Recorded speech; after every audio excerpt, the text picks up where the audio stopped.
bahay lagi mahirap sir. Sa totoo lang, mahirap nang wala tayong sariling bahay kasi daw ang tao makatingin sa imo daw lupa ka. Araw-araw dito sir, gabi, aga, yun ko hiningi sa Panginoon nga sana Lord, bigyan mo ko ni mo sa taong may marunong magmahal sa kapwa.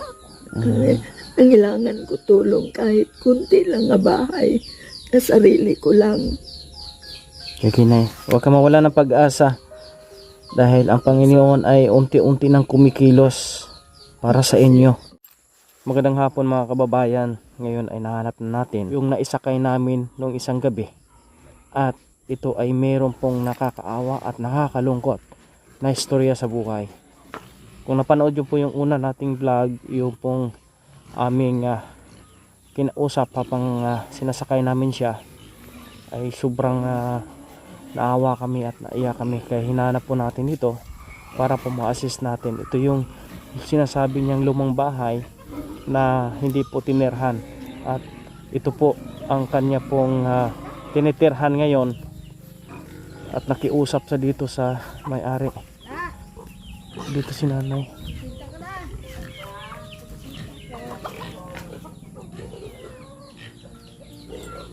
Ayun. Nay, dito nakatira si Nanay Patricia. Oo, ako. Inutusan ako ni Kuya Remo na hanapin yung bahay mo. Hindi naman to sa aking bahay. Eh. Ha? Hindi na to sa akin, nakatira lang ako dito. Matagal ka na ditong nakatira? Oo. Ay, kaso lipat-lipat lang ako kasi wala akong bahay. Pwede tayo pumasok? Ako yung staff ni Kuya Raymond. Ako yung staff niya. Oo. Ay, ito lang ang ano po, sir. Saan? Ito. Dito ka lang nakatira. Anong status mo dito, Nay? Naglalaba lang.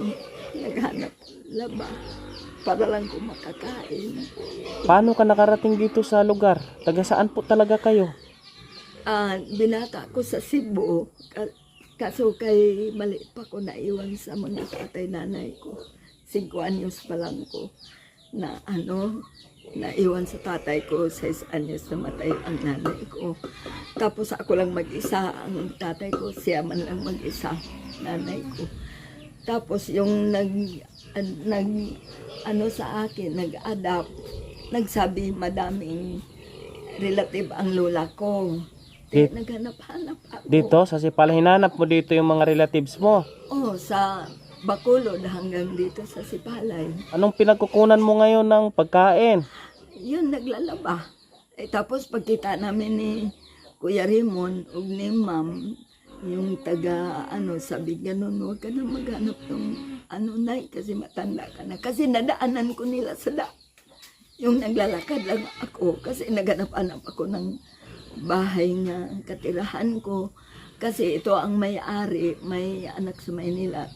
Base ipagawa to nila. Uuwi dito may-ari, parinobate itong bahay. Kanong nadaanan ka nila ni Kuya Raymond, yung pala ay naghanap ka ng mga bakanting bahay sa daan. Para madaanan ko. Oo. Para doon ka naman uli lilipat. Oo.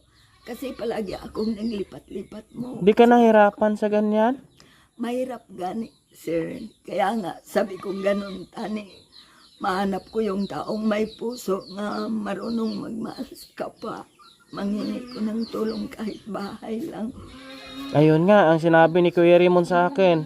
Sabi niya, puntahan mo yung naisakay namin. Alamin mo yung sitwasyon niya, tingnan mo kung saan siya nakatira, kaya hinanap kita ngayon.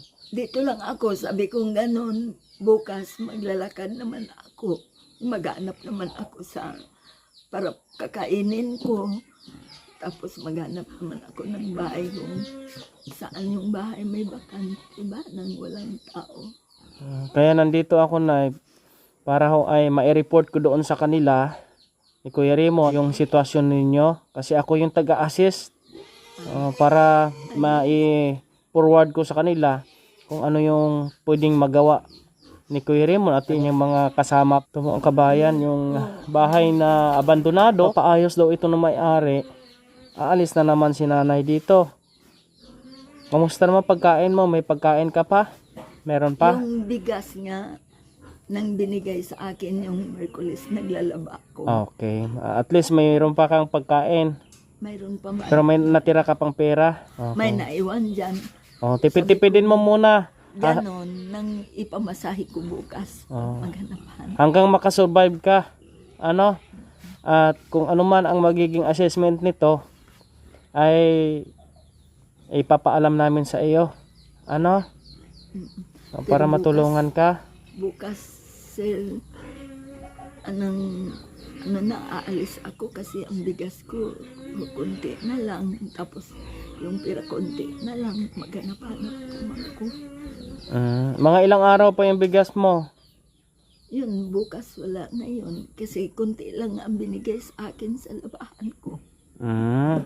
Kung may bigas ka, di ka aalis. Di ka na muna aalis or Hindi, maglilibot ka kung pa rin, may- maghanap ka pa rin ng malilipatan mo. Yan. Oo, maglalakad. Maglalakad ka pa rin. Oo, maghanap-hanap ako ng katirahan ko kasi hindi ko alam kung saan ako darating. Parating yung anak ng may-ari ng bahay. Dito sila titira. Ayusin Kasi ito. ayusin nila. Mga kababayan, no? At ito na nga po, no, napuntahan na namin ang bahay ni Nanay Patricia Gokong, sir. Gokong. Anong middle name mo, Nay? Kanyete. Kanyete. Kaya nga naghanap-hanap ko sa mga relative ko. Naghanap ka ng mga relatives na pwedeng makatulong sa'yo. Oh, yung Wala kang sa lola ano lang. talaga, yung nagiging anak or Yun sa, ang mga relative sa akong nanay, yun lang sa nanay Manila. Pero sa kanila, tatay ko at sa kananay, wala. wala. Parang malayo, medyo malayo na rin sa'yo. Oo, kaya nga, walang makatulong sa akin. Okay, kawawa naman po si nanay, as in wala po siya wala po siyang wala siyang matatakbuhan, mga kababayan. At kung mayroong bahay kubo ito si nanay, pwede ito, mga kababayan, na matulungan ng ganon. Kahit saan siguro. Kung mayroong kung magawan man ito ng paraan nila ni Kuya Raymond, sample, magawan ka ng bahay kubo, kahit saang lugar, pwede ka. Dito, sir, yung may-ari sa bahay, sabing ganon, nang pwede naman ako dito makapatayo ng bahay. Saan? Dito, yun, sa kanya pa maning lupa. Di sabi kong ganon ni Toto Frido, ang may-ari to, kung kaso lang, sir, ibibinta nila.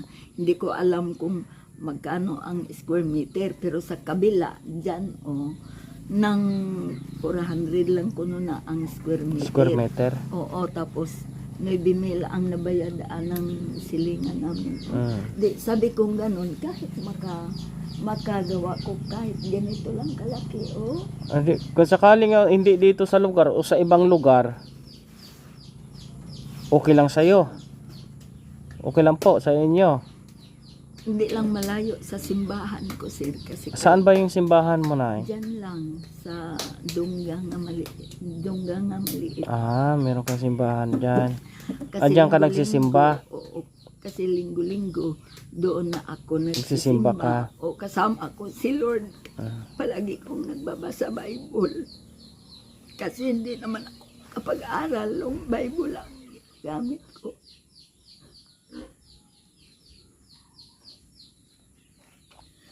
Gusto ko mapatayo kubo maliit dito lang, lapit lang sa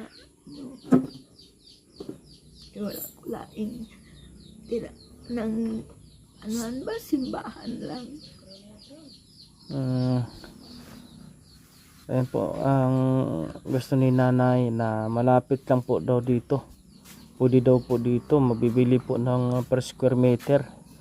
May Siya naman po ay laging nagsisimba. Sir, may nang anuhan ko, ganito lang kadako, ano na ba? Sukod na. ng ano lang, 8 city square meter lang, amo ni siya ka. Ganito kalaki lang? Oo, yun lang. Yun, amo lang ni ang gikuhaan nila. Sukat, ano eh. Saan banda, Nay? Diyan lang sa, Sa unahan? di, diyan lang oh. Ah, Anong may puno sa kahoy. saan? Diyan, na. Sa may puno ng kahoy. Oo. Ano Sabi yan? ganun sa may-ari. Bibigyan kanila ng lote? Sabi niyang ganun sa may-ari, kung may pira ka, pwede naman na imo bayaran. Ano yan dito? May titulo? Oo. Ang lupa? Oo. Sa kanila na yun. Kasi Tapos, kung may titulo, mahirap din yan. Maliit lang na lote yung kukunin mo doon sa titulo. Medyo mahirap yung ano niyan. kay di naman ako magkailangan malaking bahay siya kasi ako man lang mag-isa pag binawi ko sa Panginoon, wala naman For example, kung meron pong ibang area na malayo sa simbahan mo pero pwede kang mag-stay doon o pwede kang doon patayuan ng kubo. Basta makasimba lang ko, may kapamasahe lang ko pagsimba, okay lang. Ang ano galing nako baka doon sa Kalatan, doon sa Mina, Pag mga ganon, pwede. okay lang. Kay alam ko naman nakapunta man ko doon sa Mina sa pangbuhayan ko. Sa Kalatan doon ako nagbubuhay, nag-ano ko ng bagol. Nagbabao ka sa Para ko Kalatan. makabinta tapos nagbabasura ng mga buti nga ano na mineral. Okay. Yan po mga kabayan, no? Ito na yung sitwasyon ni nanay. Napunta na natin sa dito sa kanyang tinitirhan. Ito yung lumang bahay na nakiusap siya sa may-ari na dito muna sa pansamantala natitira kasi wala siyang mapupuntahan. At ngayon, ito na yung time na siya ay aalis dito dahil babalik na ang may-ari ng lupa, ang may-ari ng bahay at aayusin itong bahay po mga kababayan. Ayan. Nay, may mensahe ka pa? Anong gusto mong sabihin?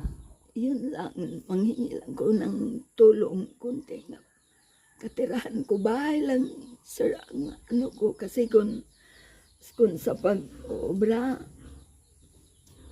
marunong pa man ako maghanap dun sa pagkain ko. Kagaya bukas, maglalakad ako para makahanap ko ng bigas. Bahay lang, yun mahirap, sir. Sa totoo lang, mahirap nang wala tayong sariling bahay kasi daw ang tao makatingin sa imo, daw lupa ka. Pag wala kang bahay. Oo, dito. Kaya nga dito lang ako sa bahay kung mag-ano, kasi ayaw ko mag-ano sa mga ibang tao. Mabuti mabait yung may-ari ng bahay. Oo. Pinayagan ka dito na magstay. Oo. Eh, nang-ano man ko sa kanila, nanghingi man ko sa kanila tulong. Sabi nila ganun, dyan ka lang muna mag-stay. Ito, kay hindi pa man naayos, pero pag mauwi ang bata ko, ayusin din. Di ko alam kung saan darating, pero ang gusto ko makahanap na ako kay baka bigla ba, tapos hindi ko nakakita kung saan ko nakatira. Muna, habang malayo pa sila, naghanap-hanap ko na kaistihan ko. Sige, iparating ko to kila Kuya Raymond, kila Timayla at sa kanyang mga taga-suporta, mga sponsors ni Kuya Raymond. Baka may makatulong po sa atin dito kung ano ang pwedeng maitulong po ng misyon ni Kuya Raymond sa inyo. Nadaanan ko nila gabi na. Nadaanan, naglalakad lang ako. Galing sa Sipalay, kinaghanap-hanap ko ng makadaan ko ng bahay nga walang tao. Kabuti, pinasakay kanila ni Kuya Raymond. Ayaw ko pa gani magsakay kay hindi ko alam. Takot ka? Oo, kay akala ko ba si mga masamang tao. Kaya nga pala, pag ano ni Kuya Raymond nga, ganyan siya, umiiyak ako. Kay sa Sipalay daming nagsabi, sana na'y madaanan ka sa mabait na tao tumutulong sa'yo. Ang Panginoon ay siya yung nag-guide sa inyo. Siguro siya yung nagbigay ng pagkakataon na magabihan kapag uwi para madaanan ka rin ni Kuya Raymond. Ay, araw-araw dito, sir, gabi, aga, yun ko hiningi sa Panginoon nga sana, Lord, bigyan mo ko ni mo sa taong may marunong magmahal sa kapwa. Nangilangan ko tulong kahit kunti lang nga bahay na sarili ko lang.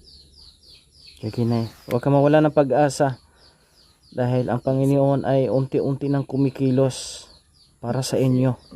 Siya ay gagamit ng mga tao, yung mga taong gumagawa ng mga mabubuting gawain sa kanyang kapwa. Sila yung gagamitin ng Panginoon. Kaya siguro ito yung panahon para sa inyo, Nay. Kahit na senior na kayo, ay maranasan nyo na magkaroon ng maayos-ayos na sitwasyon, Nay.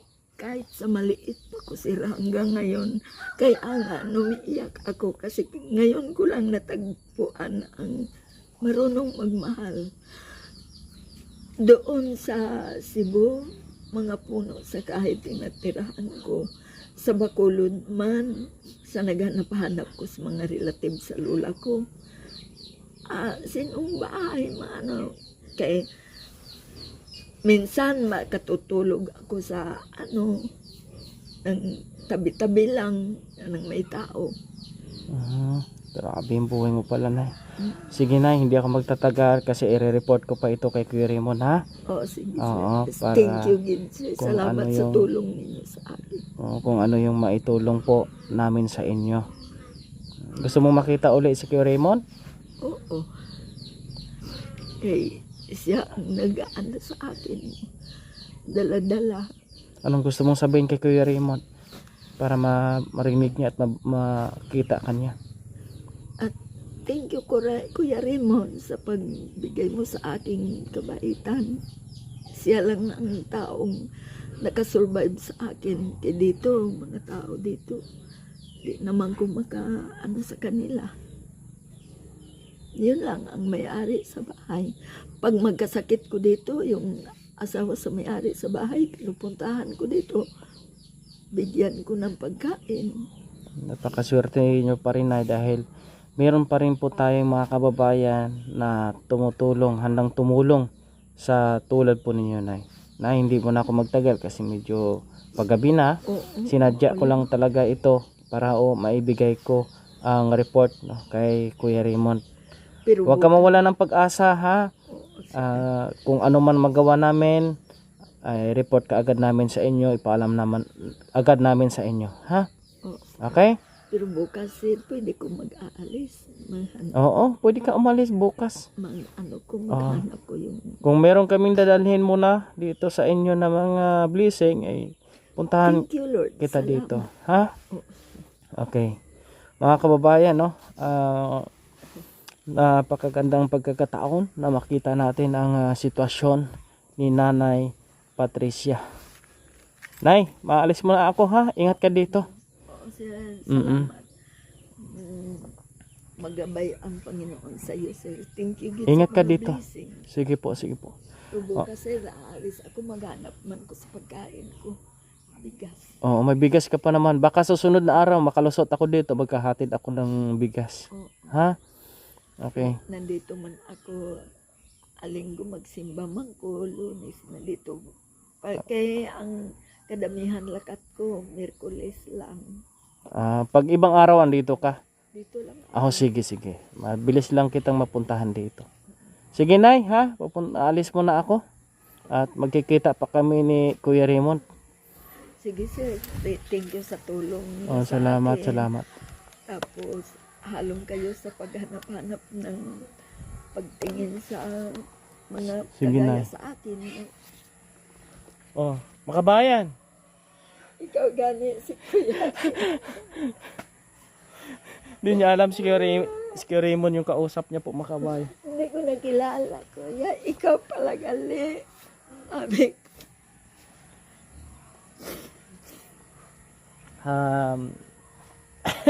Wag na umiyak kasi ito'y pagkakataon para ito'y maayos natin yung sitwasyon mo. Huwag kang mawala ng pag-asa. Ayusin muna namin ito kung anong pwedeng magawa namin, ha? Okay? Okay. Salamat. Sige na, kuya. huwag na umiyak. Ay, hanapan kita ng foreigner eh. Pero bukas, kuya, aalis Oo, ako. sige. Baka di ako makauwi dito sa gabi kasi wala akong pira. Doon ako matutulog sa Kalataan. Kalataan ka pupunta. Doon sa mga kaibigan ko man doon ako matutulog. Okay, sige magkita-kita lang tayo. Hindi kita kilala, ngayon lang kita nakilala. Ngayon mo na ako nakilala. Sige Hindi mo kinuha ang ano mo. Hindi kilala. Hindi mo kinuha ang helmet ko? Kuya, oo. Sabi ko, Sige alis mo na ako kasi sinadya ko lang. Ulan-ulan pa. Kaya para makausap kita at makita natin personal yung ano mo. Magkagawa kami ng assessment. Kung ano yung assessment magawa namin. Ha? Oh, sige. Okay? Thank you, Thank you, kuya. Thank you sa Lord. Binigay niya kayo sa akin para makatulong. Yun po mga kabayan, no? Ito na po yung sitwasyon ni nanay. Nakita na po natin ang personal. At sana ay marami ang makasuporta sa misyon na ito. Dahil ang kagaya niya, ang tulad niya, ang deserving na mabigyan ng tulong. Sa mga nais pong tumulong sa misyon na ito ay paki-message ang ating page, Kuya Raymond Agos. Lagi niyong maaasahan, kaibigan at sanay.